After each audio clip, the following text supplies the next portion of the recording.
A defesa de Jair Bolsonaro fez um novo pedido de prisão domiciliar, mesmo após o laudo de peritos da Polícia Federal apontar pela manutenção dele na Papudinha. O governador de São Paulo, inclusive, segundo as informações, esteve em Brasília. Tarcísio teria tratado de questões que envolviam a concessão de prisão domiciliar. Vamos chamar a Janaína Camelo. Vocês conhecem a Janaína, participa de muitos programas, muitos telejornais, sempre apurando tudo o que acontece em Brasília, capital federal. Jana, seja bem-vinda. Ótima noite a você, apesar do céu claro aí em Brasília. Já passou das 18 horas, então posso dar essa saudação, fazer essa saudação. Conta para a nossa audiência, Jana, o que se sabe sobre esse novo pedido de prisão domiciliar e também essas articulações que envolvem até o governador de São Paulo. Bem-vinda. Boa noite para você também, Caniato. Sim, podemos dar boa noite. Aqui em Brasília vai demorar um pouquinho para escurecer. Sei que aí em São Paulo já deve estar escuro, sim. Muito boa noite para você e para a audiência aqui do Pingo nos Is. Esse pedido da defesa de Jair Bolsonaro, um novo pedido, né, para que ele tenha ali concedida a prisão domiciliar. Esse pedido, os advogados fazem um destaque sobre um novo laudo que foi feito com relação ao quadro de saúde de Jair Bolsonaro, um laudo técnico, mas que foi realizado pela equipe médica que avalia Jair Bolsonaro. Então, foram ali pelo médico Birolini, né, que chefia a equipe médica de Jair Bolsonaro, com relação a várias questões. Basicamente, trata ali, detalha as mesmas doenças crônicas que foram detalhadas também no documento, no laudo da Polícia Federal, que Jair Bolsonaro possui. E aí diz que segundo esse novo relatório médico, que Jair Bolsonaro não poderia ser tratado na Papudinha, né, que não haveria condições dele ser tratado por questões ali de instalação, ter um tratamento mais específico, mais especializado, a saúde, que isso só poderia sim ser feito na prisão domiciliar. É o que trata basicamente esse novo pedido ao ministro Alexandre de Moraes. Não tem ainda nenhuma movimentação por parte do ministro, né, com relação a esse novo pedido. Provavelmente nos próximos dias ele deve encaminhar esse pedido para a Procuradoria-Geral da República para receber uma nova manifestação e aí sim, depois ele se manifestar, ele mesmo, o próprio ministro, se manifestar sobre esse novo pedido de Jair Bolsonaro. E aí, Caniato, com relação à visita do governador de São Paulo, Tarcísio de Freitas, a ministros aqui do STF, o governador já se reuniu com o ministro Alexandre de Moraes e também com o ministro Cristiano Zanin. E segundo o próprio governador, ele não tratou sobre prisão de Jair Bolsonaro.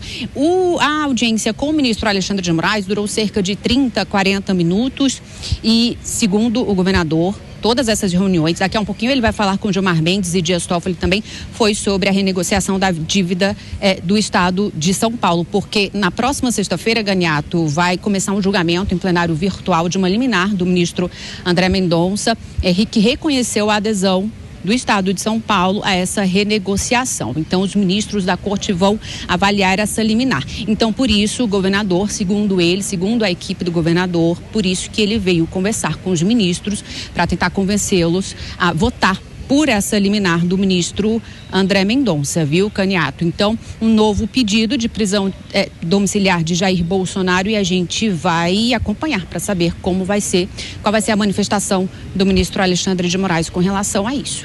É importante essa informação da Janaína, porque muitos veículos noticiaram que a ida de Tarcísio seria também para tratar das questões que envolvem a prisão de Jair Bolsonaro. Bem, vamos acompanhar se Tarcísio vai conversar com a imprensa, poderá elucidar essas dúvidas dos jornalistas. Jana, bom trabalho para você, viu? A gente segue em contato, qualquer novidade, prioridade para a nossa equipe de reportagem em Brasília, capital federal. Passar para os nossos comentaristas? O Roberto Mota ao vivo, preparado lá no Rio de Janeiro. Mais uma vez, tratamos da possibilidade de concessão de prisão domiciliar a Jair Bolsonaro. Esse pedido, um novo pedido, Mota, foi naturalmente protocolado pela defesa de Jair Bolsonaro, os advogados. Mas quem elaborou o documento foram os médicos, a equipe médica que trata de Jair Bolsonaro, e eles reuniram todos os problemas de saúde, as comorbidades, os problemas crônicos enfrentados pelo ex-presidente desde a facada sofrida, o atentado, o ataque sofrido em 2018.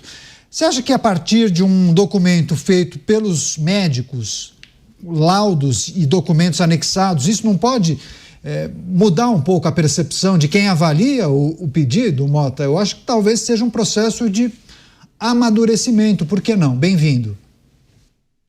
A gente gostaria que fosse, Caniato, mas eu acho que há pouco amadurecimento envolvido nessa história.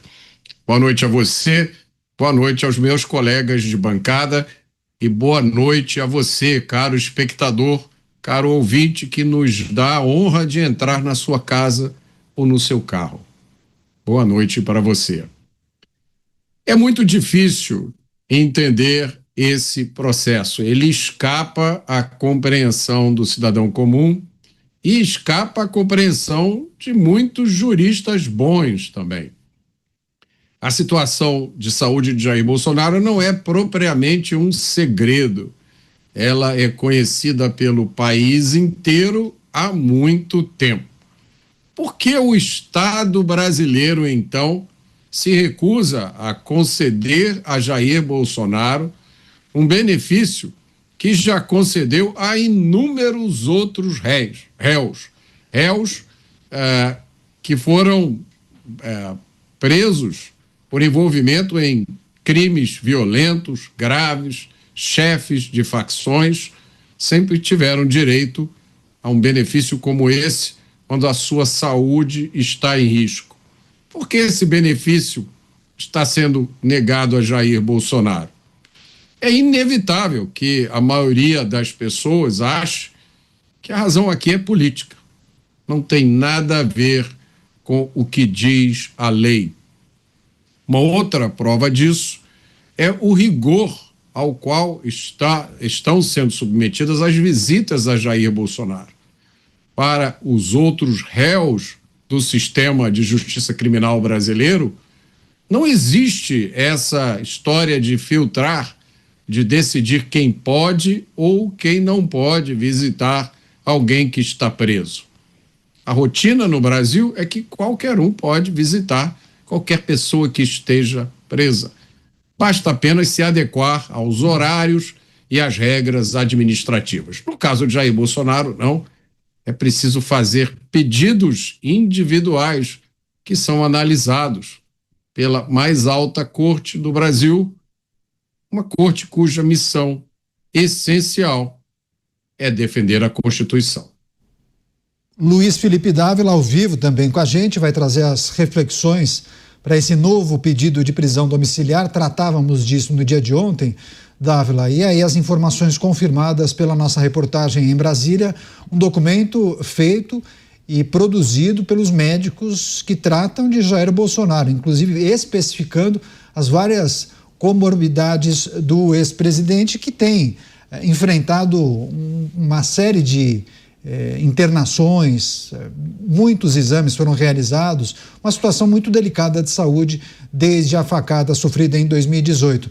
Dávila, a avaliação da justiça pode mudar? Esses exemplos que de maneira reiterada vocês dão aqui, por exemplo, Fernando Collor de Mello, a prisão domiciliar foi concedida, porque no caso dele sim, de Jair Bolsonaro não, enfim, cada dia uma nova possibilidade. Bem-vindo. Boa noite, Caniato, boa noite, Bruno Musa, boa noite, Mota, e boa noite à nossa querida audiência. Vamos começar pelo óbvio. É fato que as comorbidades de Jair Bolsonaro são gravíssimas. Ele não só tem uma lista extensa dessas comorbidades, como foi apresentada, como ele tem mais de 70 anos, ele é um ex-presidente da República. Tudo isso, esse conjunto da obra, encaixa na definição de prisão humanitária. Só isso já justificaria, tecnicamente, a transferência do ex-presidente Jair Bolsonaro para a prisão domiciliar. Mas como nós argumentamos aqui nos Pingos nos Is, este julgamento não seguiu rigor técnico. Foi cada vez mais personalizado. Por isso, a punição de Jair Bolsonaro, com todas as restrições impostas a ele na Papudinha, tem muito mais a ver com um castigo político pelo tal do suposto golpe de Estado e por uma questão pessoal do relator da matéria perante a Jair Bolsonaro. Portanto, este cenário não mudará com um parecer técnico, por mais rigoroso que ele seja para descrever todas essas comorbidades, não mudará por causa de uma questão técnica e humanitária. Ele só mudará quando o juiz relator entender que Jair Bolsonaro já passou pelo purgatório que ele determinou com esta prisão e que agora pode cumprir o restante da sentença em casa.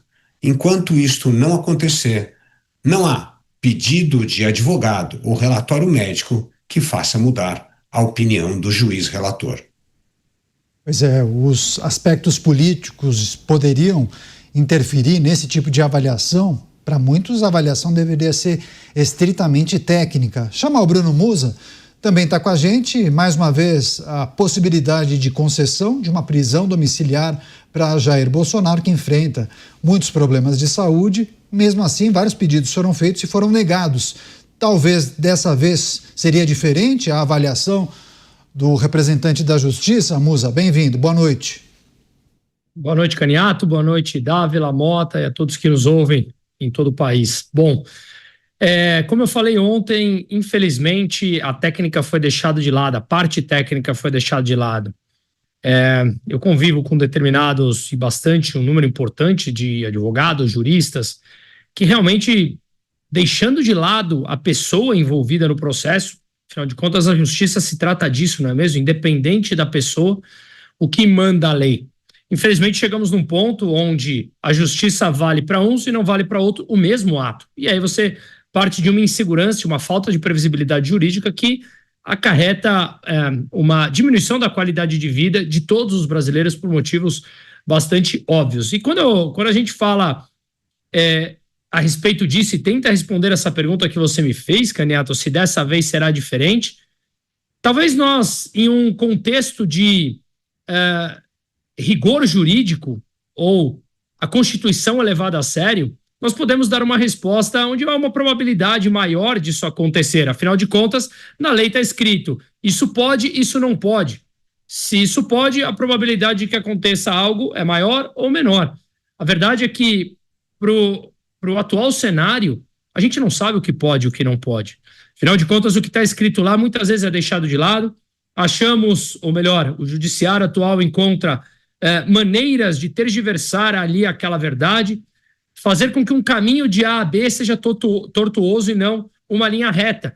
E aí você se desvia no meio do caminho e encontra soluções paliativas onde não estão escritas na lei.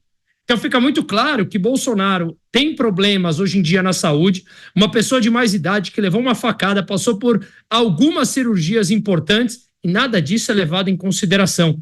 Ao passo que, por exemplo, o ex-presidente Collor tem uma situação completamente diferente e determinadas situações são permitidas a ele e não são permitidas a Jair Bolsonaro. E aqui eu não quero fazer uma defesa a Jair Bolsonaro e uma crítica ao Collor. Não, o que manda a Constituição?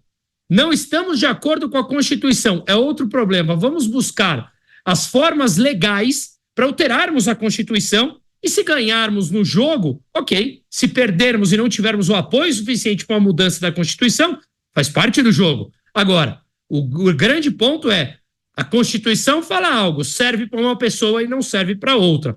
Como é que a gente vai opinar? O que vale? Vale como um determinado jurista acordou no dia para dar a sua opinião?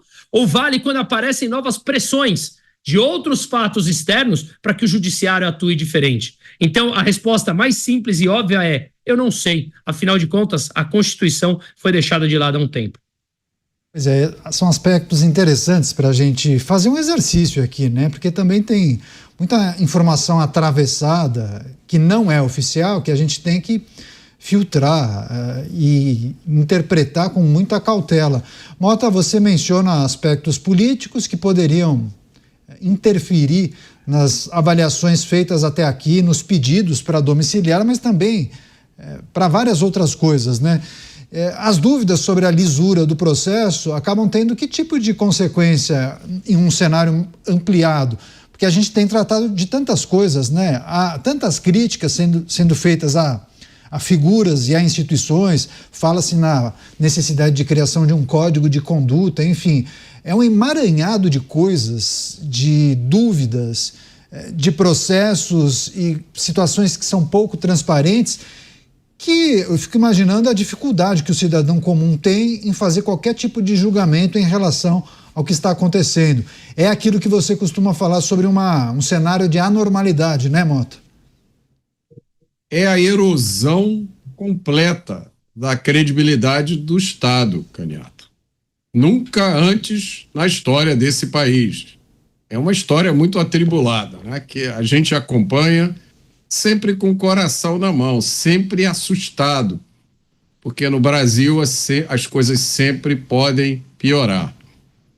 E eu acho que a principal consequência de tudo isso que nós estamos assistindo é a destruição da ideia de um Estado que atende minimamente ao que precisa o cidadão.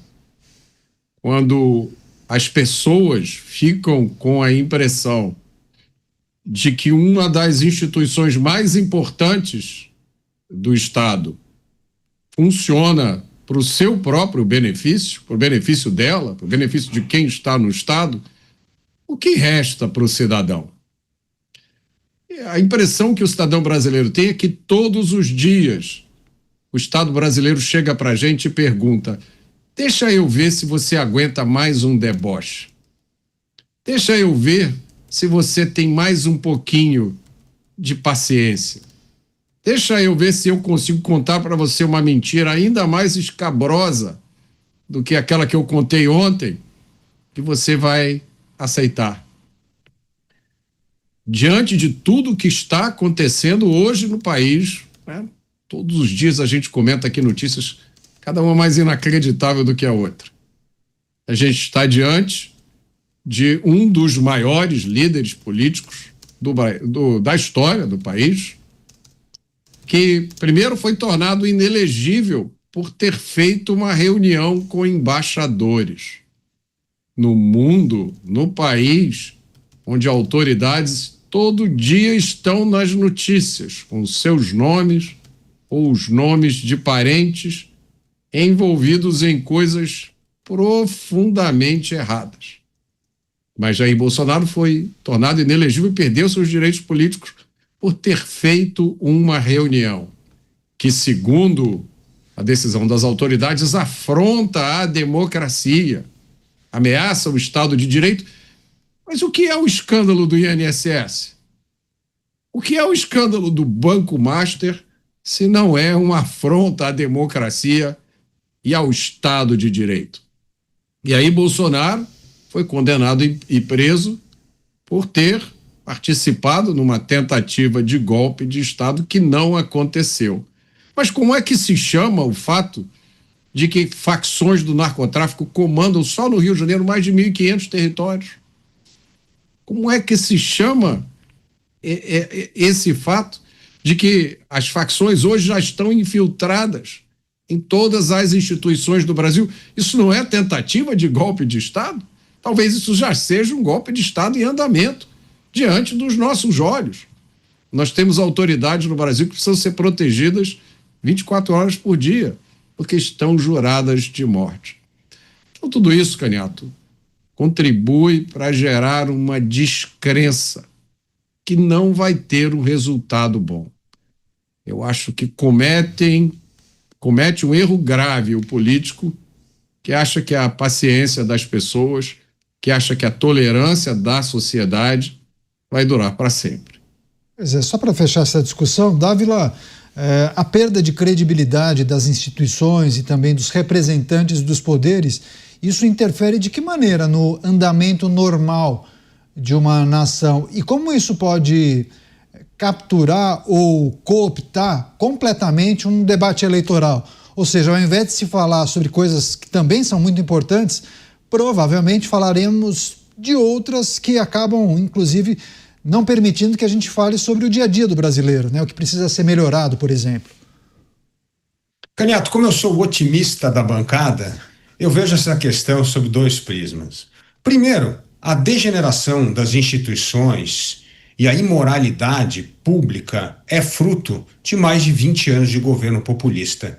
Instituições não aguentam 20 anos de desaforo com populistas que vêm cada vez mais esgarçando a credibilidade, a confiabilidade nas instituições. Portanto, este panorama que o Mota passou é fruto de 20 anos de populismo degenerando, destruindo as instituições. Agora, como sair dessa? Não é por meio da apatia cívica, não é por meio do cinismo, é por meio do engajamento, é as pessoas participarem. Eu vou dar aqui uma missão para todo brasileiro que nos escuta, missão para cidadão de bem. Ajude a recrutar gente do bem para a política. Nós precisamos disputar a eleição, a gente precisa de bons nomes, a gente precisa tirar essa turma do poder. Só tem um meio, por meio do voto. E neste sentido, eu vejo o progresso que vem sendo feito na política nos estados e municípios, bons governadores com boas políticas públicas baseadas em dado, em evidência, renovação dos quadros políticos com gente séria. Tá aí, quantos candidatos nós temos, quantos bons governadores nós temos aí hoje no pleito. Então, isso mostra que muita gente não desistiu do Brasil e está arregaçando as mangas e lutando para que nós possamos voltar a ter instituições críveis. E aí, Caniato, tem uma coisa que ajuda muito em 2026. Assim como em 1994, quando o Brasil tinha uma crise inflacionária gigantesca e tinha saído de um traumático processo de impeachment, criou as condições à crise para uma mudança radical, que foi o Plano Real e a eleição de Fernando Henrique Cardoso, que iniciou uma série de reformas importantíssimas. Privatização, abriu a parte da economia, aprovou a lei de responsabilidade fiscal e fez uma verdadeira revolução na educação básica no país. Então ali foi o começo de mudanças institucionais. Mas o problema é que na hora que a casa começou a ficar arrumada, o eleitor resolveu colocar um populista de volta no poder, que foi Lula, na eleição de 2002. Então, só tem um jeito de mudar isso, é o voto consciente, é recrutar gente boa para a política, é aproveitar esse pelotão de cidadãos de bem que todo dia fazem a coisa certa a despeito da imoralidade pública, a despeito da degeneração das instituições, porque continua acreditando que fazer o certo é o jeito de servir de exemplo e mudar o país. Portanto, somos nós, cidadãos, que temos a responsabilidade de mudar o país por meio do voto. A eleição de 26 vamos dobrar a aposta no populismo ou vamos votar num governo reformista? Esta é a questão de 2026 que o eleitor vai dar a resposta nas urnas. Pois é, várias pessoas se manifestando, que enviam comentários, perguntas, críticas e elogios. Quero agradecer ao Cláudio Antelo, enviou uma mensagem dizendo que um marco negativo para o país foi a liquidação da Lava Jato e também soltura de muitas pessoas, reversão de condenações, enfim. Você pediu, Musa, rapidamente, quer fazer um fecho? Eu vou trazer um outro destaque, mas por favor. Não, acho que já foi bem complementado. Dando aqui o meu ponto de vista, eu falei que seria um chute imaginar quando a Constituição ela simplesmente foi deixada de lado, mas o meu ponto é que eu acho que não teremos mudança no curto prazo para isso, a não ser que tenha algum tipo de pressão externa vinda da própria política para esse tipo de eventual alteração. Mas, infelizmente, nesse momento, eu acho que continuaremos não levando em consideração a saúde precária do ex-presidente.